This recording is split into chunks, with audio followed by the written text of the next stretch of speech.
Ирано-армянские отношения продолжают развиваться на основе добрососедства и взаимных интересов. Между двумя странами исторически сложились стабильные дипломатические, культурные и торговые связи.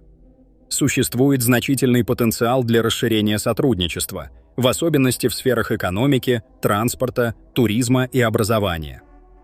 Обсуждаются совместные программы обмена студентами и преподавателями, а также новые культурные инициативы. Одним из ключевых направлений сегодня является углубление стратегического партнерства. Тегеран и Ереван рассматривают возможность подготовки и подписания документа о стратегических отношениях. Подобный шаг мог бы зафиксировать долгосрочные договоренности, создать формальные рамки для многоуровневого взаимодействия и придать отношениям новую динамику. Обе стороны проявляют заинтересованность в выработке такого документа, и переговорный процесс в этом направлении постепенно набирает ход. Важное значение придается вопросам региональной стабильности, в частности, завершению армяно-азербайджанского конфликта. Иран поддерживает заключение мирного соглашения между Арменией и Азербайджаном и подчеркивает, что подписание документа принесло бы пользу всему региону. Стабильность на Южном Кавказе открывает новые возможности для экономического роста, инфраструктурных проектов и транзитных коридоров. Вместо военных сценариев Тегеран призывает к диалогу и дипломатии, считая, что территориальные споры должны решаться исключительно мирными средствами. Иран выступает против любых попыток изменить границы в регионе, а также против нарушений территориальной целостности государств. Геополитические изменения, навязанные силой, считаются неприемлемыми. В условиях современного мира ни одна страна не может рассчитывать на устойчивый результат, используя военную силу. Подписание мирного договора между Баку и Ереваном рассматривается как шанс для будущего поколений, и упускать эту возможность нецелесообразно. В рамках инициативы «Перекресток мира», предложенной Арменией, Иран видит потенциал для расширения региональной транспортной сети. Существующая инфраструктура, в частности иранские автодороги и железные дороги, позволяет связать Армению с Персидским заливом, Оманским морем и далее, с южными торговыми маршрутом. В свою очередь, Армения может стать транзитной территорией для выхода Ирана к государствам Закавказья и Черноморскому региону. Обе страны готовы углублять сотрудничество в этой сфере. Несмотря на периодические всплески напряженности, Иран поддерживает конструктивные отношения как с Арменией, так и с Азербайджаном. Акцент делается на прагматичное взаимодействие, где приоритетом остаются взаимоуважение, соблюдение суверенитета и развитие экономических связей. Взаимные контакты с Баку сохраняются, и сотрудничество в ряде направлений продолжается. Отдельное внимание уделяется роли внешних игроков в регионе. С учетом возросшего влияния России и Турции, Иран подчеркивает важность соблюдения международного права, уважения границ и недопустимости вмешательства во внутренние дела стран региона. Сохранение баланса интересов, по мнению Тегерана, является ключевым условием мира на Южном Кавказе. Что касается ирано-американских отношений, текущая ситуация остается напряженной, но дипломатические каналы остаются открытыми. Иран не заинтересован в эскалации конфликта и считает, что военное столкновение не принесет победы ни одной стороне. В то же время страна сохраняет готовность к обороне и демонстрирует решимость отстаивать свои интересы. Суммарно, политика Ирана в регионе строится на принципах взаимного уважения, диалога и сотрудничества.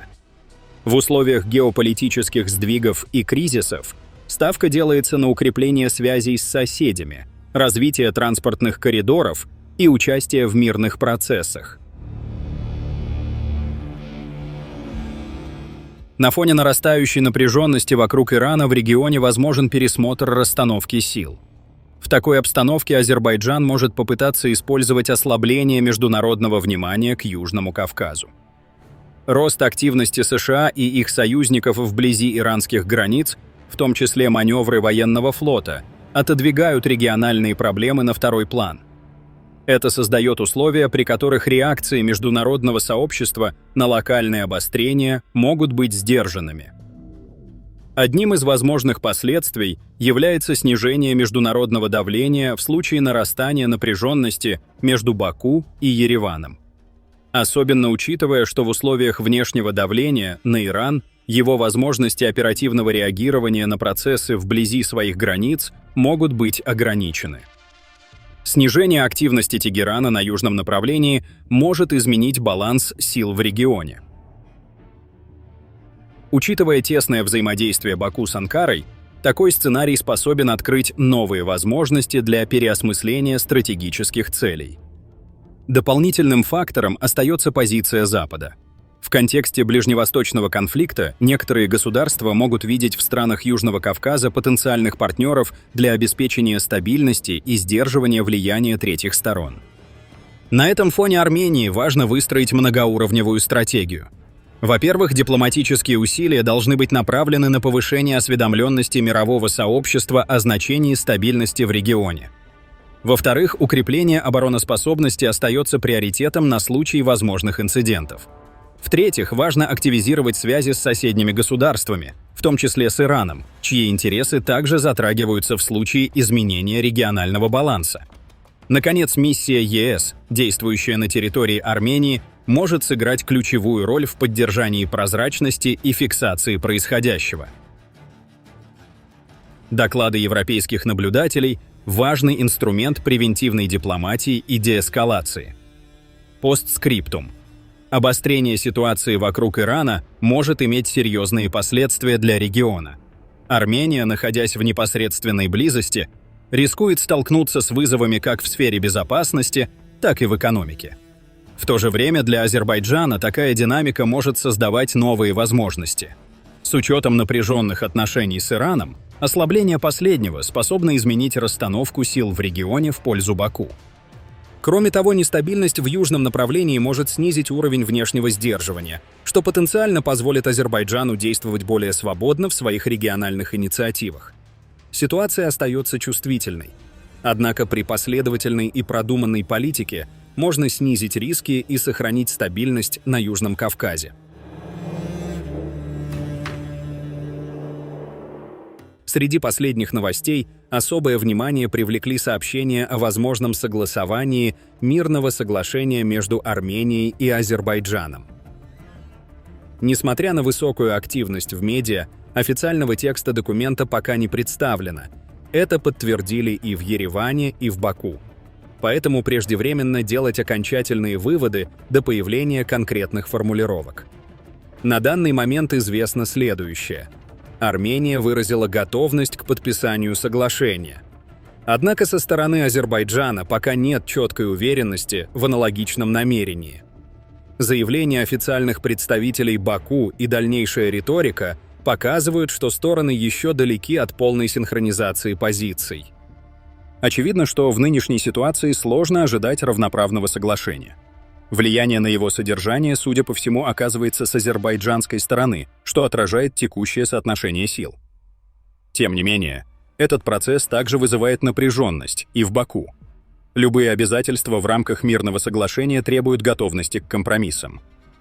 Примечательно, что ряд международных акторов уже выступили с заявлениями, приветствующими возможное достижение договоренностей. Это может быть попыткой стимулировать обе стороны не отказываться от процесса и сохранить текущую динамику переговоров. Однако сохраняется и вероятность срыва соглашения. Любое обострение на линии соприкосновения может быть использовано как повод для отложения подписания или пересмотра условий. Что касается политической стабильности, то вопросы обновления власти и институционального развития остаются актуальными. Продолжительное пребывание у власти не всегда способствует устойчивости, особенно в условиях высокой чувствительности к внутренним и внешним вызовам. Независимо от финального исхода переговоров, для Армении стратегическим приоритетом остается развитие оборонного потенциала, укрепление экономики и модернизация системы образования. Эти направления являются основой устойчивого развития вне зависимости от подписанных договоров. Оставляйте свое мнение в комментариях и подписывайтесь на канал, чтобы быть в курсе главных событий в мире и регионе.